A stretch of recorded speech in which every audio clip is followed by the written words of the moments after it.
আপনি মৃত্যুর পর সর্বপ্রথম যেটা হারাবেন সেটা হচ্ছে আপনার নাম। সবাই বলবে লাশ কোথায়? তখন পরিবার পরিস্বজন বলবে যত তাড়াতাড়ি পারো দাফন দিয়ে দাও, কারণ বেশিক্ষণ হলে গায়ে দিয়ে গন্ধ ছুটবে। তখন এমন একটি সাদা কাফন আপনাকে জড়ানো হবে, যে কাফনের মধ্যে কোনো পকেট থাকবে না, যে কাফনের মধ্যে আপনি দুনিয়ার কিছু নিতে পারবেন না। শুধু আপনাকে বরই পাতা এবং গরম পানি দিয়ে আপনাকে গোসল করানো হবে। অবশ্যই আপনার কোটি টাকা, লক্ষ টাকা সবকিছু পড়ে রয়ে যাবে, শুধু থাকবেন আপনি একা ঘরে। 3.5 হাত মাটির ঘরে আপনাকে শুয়ে দেওয়া হবে।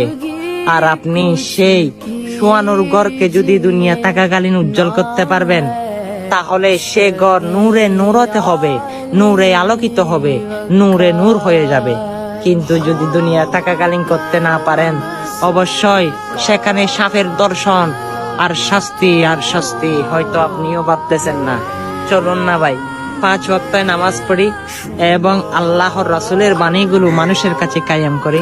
সেই নামাজে দেখবেন আপনার অন্ধকার কবরকে জান্নাতের বাগান করে দিবেন। অবশ্যই ভিডিওটা ভালো লাগলে দয়া করে সকল মানুষকে দেখার সুযোগ করে দিবেন। আমিন।